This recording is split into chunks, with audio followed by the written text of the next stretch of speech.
Hello, welcome back once again. This is Icon Tutor, myself Manas Kumar Panda. Welcome to class 9 students CBSE. CBSE class 9 students today I will discuss about the polynomial, the chapter polynomial, right? What chapter? This is your polynomial. This is your polynomial.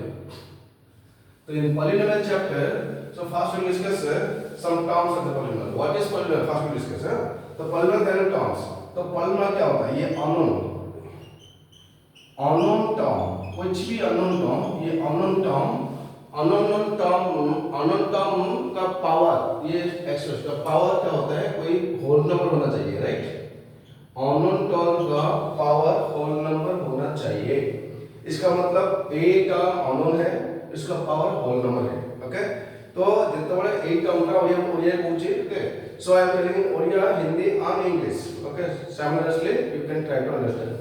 ওটা unknown term number কো term হোক যা হোক ওটা unknown term number যার পাওয়ারটা whole number হইতো, right?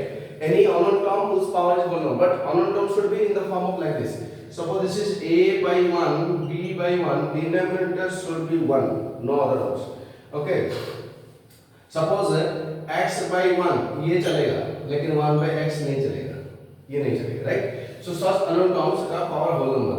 तो ये whole number is now look at here, this is whole number. So if you write here whole number, unknown का whole number, then what we discuss? This is your what? X to the power square. ये polynomial है, ये एक monomial है polynomial. Then x power q, ये भी polynomial, right? Then x to the power -3, ये polynomial नहीं है क्योंकि पावर नेगेटिव आ गया. बस तो ये हो गया x to the power 1/2, ये भी नहीं है. तो ऐसा हो सकता है 2x², ये चलेगा. ये 3/x, ये मान लो कि स्क्वायर, ये नहीं चलेगा क्योंकि पावर ये इसका x नीचे है, ये नहीं चलेगा. तो 5x² that is equal to what? 25x². तो ये चलेगा. समझ में आया? तो बुझिपाल ये सब जतिक अननोन टर्म सेटा सब whole number that is equal to what? That is equal to polynomial. तो एबे नाउ we'll discuss about the terms and the coefficients. Okay, look at the board.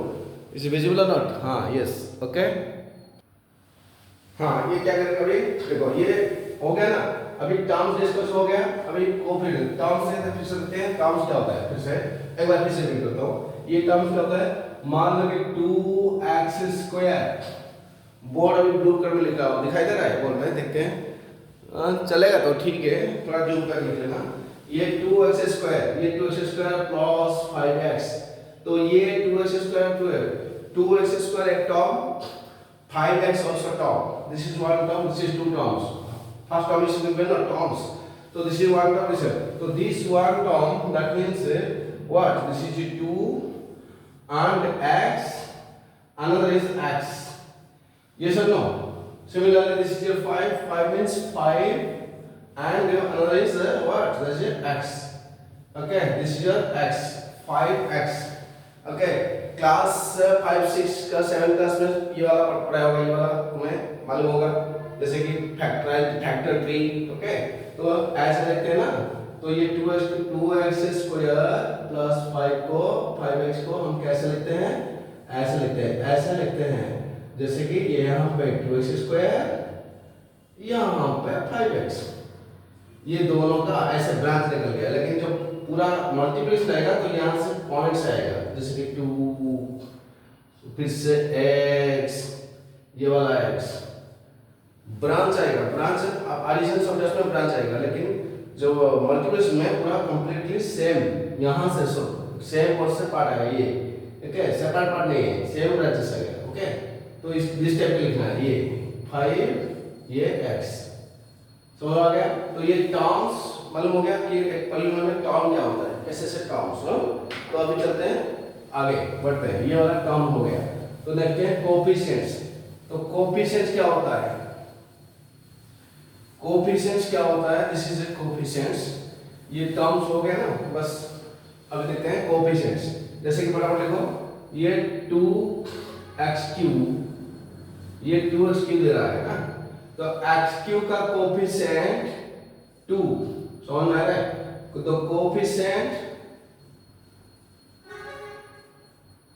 Coefficient x Q का कोफिशिएंट 2 होता है यहाँ पे, तो 2x स्क्वायर वाई यहाँ पे, तो coefficient of x square is equal to 2y, coefficient of y is equal to 2x square, तो coefficient of x square y is equal to 2, coefficient of x square y equal to 2, then coefficient of y is equal to 2x square, like that.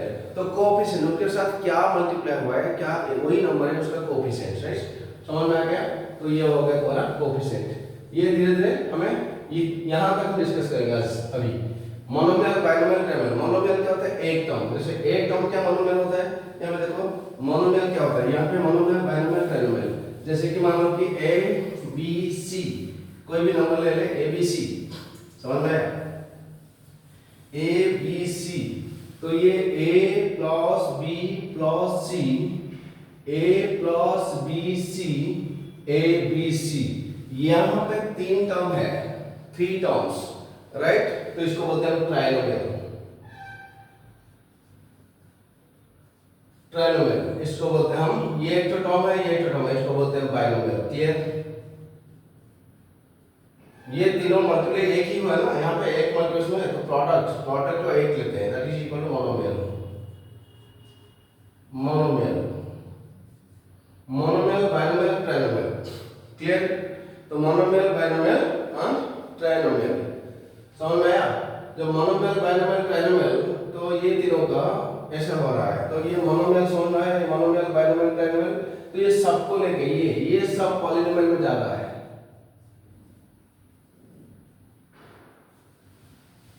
Understood, तो ये सब polynomial, monomial भी एक तो polynomial है, binomial भी एक तो पॉलिनोमियल है, ट्राइनोमियल भी एक तो पॉलिनोमियल है। तो मोनोमियल, बाइनोमियल, ट्राइनोमियल कुछ भी हो, सब पॉलिनोमियल के अंदर जा रहा है। तो एक टर्म होगा तो उस टाइप का पॉलिनोमियल को मोनोमियल बोलते हैं, अगर 2 टर्म है तो बाइनोमियल बोलते हैं, अगर 3 टर्म है तो ट्राइनोमियल बोलते हैं। बस हो गया। नेक्स्ट वीडियो में मैंने ये सारा इन्फॉर्मेशन दे दी, इसको तो 4-5 वीडियो बना लूंगा, बस हो जाएगा। ओके, अच्छा लगेगा तो जरूर ये वाला सब्सक्राइब करो और थोड़ा सा लाइक और शेयर कर दो। ओके, आगे हम और पढ़ाएंगे। Okay, thank you.